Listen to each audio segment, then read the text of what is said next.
The night was young, and the music pulsed through the air as revelers danced and laughed, unaware of the sinister events about to unfold. As the clock struck 2:52 a.m., a young woman stepped out of the nightclub, her heels clicking on the pavement as she began her short walk home. Little did she know, this would be the last time anyone would see her alive. In the blink of an eye, she vanished into thin air, leaving behind nothing but questions and a community gripped by fear. What happened to her? Who was responsible for her disappearance? And would justice ever be served? This is the story of a case that shocked a nation, a tale of tragedy, mystery, and the relentless pursuit of truth. Inside this van, Christopher Halliwell was brought to court under police protection.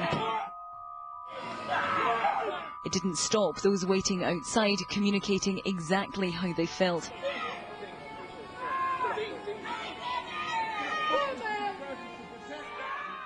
He was led into court under a blanket. Sky News has obtained this image of Mr. Halliwell, the 47-year-old minicab driver accused of killing Sian as she walked home alone from a girls' night out. Sian's father was so moved by the support the families received, he agreed to speak publicly for the first time since Sian's death. Sian was a bubbly, friendly, caring and loving girl. She was instantly likeable.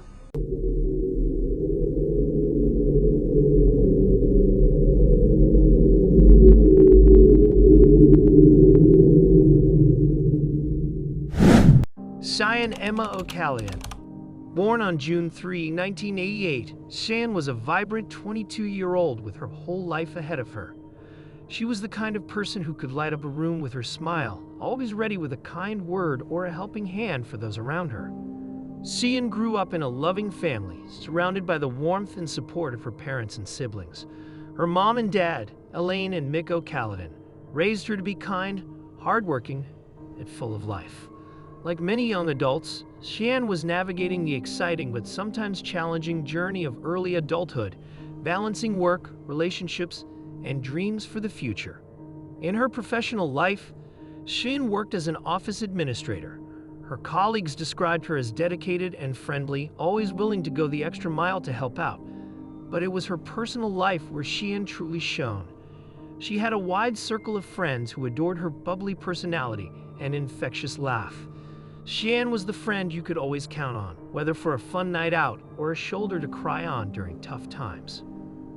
At the time of her disappearance, Sian was in a relationship with her boyfriend, Kevin Reap. The two shared a flat in Swindon's Old Town area, building a life together filled with love and future plans. Kevin would later describe Sian as his soulmate, emphasizing how her absence left a gaping hole in his life. Sian had a zest for life that was evident in everything she did. She enjoyed nights out with friends, dancing and laughing without a care in the world. But she also had quieter passions. She loved reading, often losing herself in the pages of a good book, and had a talent for art, expressing her creativity through sketches and paintings. Like many young people, Sian had dreams and aspirations. She talked about traveling the world one day, experiencing different cultures and broadening her horizons. She also harbored hopes of advancing in her career, perhaps even starting her own business someday. On the night of March 18, 2011, Sian decided to go out with friends to Suju nightclub, a popular spot in Swindon. It was meant to be just another fun Friday night, a chance to unwind after a long week, dance to some good music, and enjoy the company of friends. Little did anyone know that this ordinary night out would be the beginning of a tragic series of events. As Sian stepped out of the club in the early hours of March 19, she was probably thinking about getting home to Kevin, maybe looking forward to a lazy Saturday morning together. She had no way of knowing that her ordinary walk home would lead her into extraordinary danger. It was the early hours of March 19, 2011, when Sian left Suju nightclub. The clock had just struck 2:52 a.m., and the cool night air must have been a refreshing change from the warmth of the crowded club. Sian began her short journey home, a walk she had likely made many times before. The distance to her shared flat with Kevin was only about half a mile, a quick 10-minute stroll under normal circumstances. But on this night, something went terribly wrong. At 3:24 a.m., Kevin, probably wondering why Sian hadn't returned home yet, sent her a text message. Little did he know, Sian's phone was no longer in Swindon. Later analysis would reveal that at the time the message was received, Sian's mobile phone was in the Savernake Forest area, about 12 miles away from where she should have been. As morning broke and Sian still hadn't returned home, worry began to set in. By 9:45 a.m., Kevin, sick with concern, contacted the police to report Sian as missing. This set off a chain of events that would grip the entire community. The following day, March 20, the police made their first public appeal for information. They announced that they had begun searching Savernake Forest, guided by the cell phone data. The timeline was puzzling. How could Sian have traveled from Swindon to the forest in just 32 minutes? The police concluded that she must have been taken there in a vehicle. The community's response was overwhelming. On March 22, about 400 members of the public joined the police in their search of the forest. The dense woodland, with its towering trees and thick undergrowth, presented a daunting challenge. But the volunteers were determined, hope driving them forward, even as fear gnawed at their hearts. The same day, an anonymous donor stepped forward, offering a £20,000 reward for information leading to finding Sian. This generous act highlighted how deeply the case had touched the community. As the search continued, the police investigation was moving at what they called a rapid pace. On March 23, they announced that analysis of Sian's mobile phone signals had led to the identification of several hot spots to be investigated. The breakthrough came on March 24. Police made an urgent appeal for witnesses who might have seen a green Toyota Avensis with taxi markings in the area shortly after Sian's disappearance. This seemingly small detail would prove crucial in unraveling the mystery. That same afternoon, in a dramatic turn of events, police arrested a 47-year-old taxi driver at an Asda supermarket in North Swindon. A green Toyota Avensis taxi was also seized at the scene. The community held its breath, hoping this development would lead to answers. Tragically, later that day, those hopes were dashed in the worst possible way. Sian's body was discovered in a shallow grave near Uffington, Oxfordshire.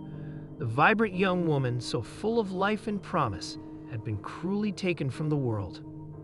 As the news of Sian's passing spread, the community of Swindon was plunged into a state of collective grief. The bubbly 22-year-old who had touched so many lives was gone, leaving behind a void that could never truly be filled. On March 26, just 2 days after the heartbreaking discovery, the suspect, now identified as Christopher Halliwell, was officially charged with Sian's passing. The taxi driver, a seemingly ordinary member of the community, was now at the center of a case that had captivated the nation. During a news conference on the same day, Detective Superintendent Stephen Fulcher shared some details about the case. He revealed that tests showed Sian had not been physically violated, a small mercy in an otherwise tragic situation. However, the exact cause of Sian's passing was still unknown at this point. On April 1, an inquest at Oxford Coroner's Court provided more information about Sian's final moments. The court was told that Sian likely passed due to head injuries, though a forensic pathologist from the Home Office had yet to confirm the exact cause. On April 18, 2011, they gathered at Kingsdown Crematorium to say their final goodbyes to Sian. It was a somber occasion, filled with tears and memories of the vibrant young woman who had been taken far too soon. On May 31, 2012, Halliwell appeared in court for a plea and case management hearing. To the surprise of many, he pleaded not guilty to the charge of ending Sian's life. This plea set the stage for what promised to be a high-profile trial. However, in an unexpected turn of events, on October 19, 2012, Halliwell changed his plea. Appearing at Bristol Crown Court, he admitted to ending Sian's life.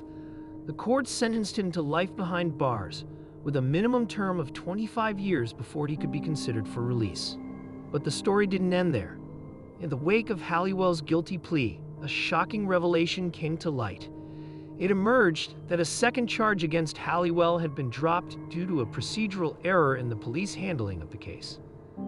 This second case involved Becky Godden Edwards, a 20-year-old woman who had been reported missing in 2007. Halliwell had led police to Becky's body following his arrest in Sian's case. However, the confession was deemed inadmissible as evidence due to a breach of police guidelines. This twist in the tale raised complex questions about justice, police procedures, and the balance between protecting suspects' rights and solving crimes. It would lead to further investigations, legal battles, and eventually another trial. As the community of Swindon tried to heal from the tragedy, they were left grappling with mixed emotions: relief that Sian's case had been solved, sorrow for her loss, and frustration over the complications in achieving justice for Becky. The story of Sian O'Callaghan had reached its legal conclusion, but its impact on the community, the justice system, and the lives of all those involved would continue to resonate for years to come. The story of Sian O'Callaghan and the subsequent events left a lasting impact on Swindon and beyond. Let's explore some of the ripple effects and lessons learned from this tragic case. One of the most significant outcomes was the spotlight thrown on police procedures. The case of Becky Godden Edwards, which came to light during the investigation of Sian's passing, sparked a heated debate about the balance between solving crimes and adhering to strict legal guidelines. Detective Superintendent Stephen Fulcher, who had been instrumental in solving Sian's case, found himself at the center of this controversy. In his eagerness to find Sian and potentially save her life, he had breached the Police and Criminal Evidence Act guidelines. This led to Halliwell's confession about Becky being ruled inadmissible in court. The Independent Police Complaints Commission launched an investigation into Fulcher's actions. In September 2013, they found that he had a case to answer for gross misconduct.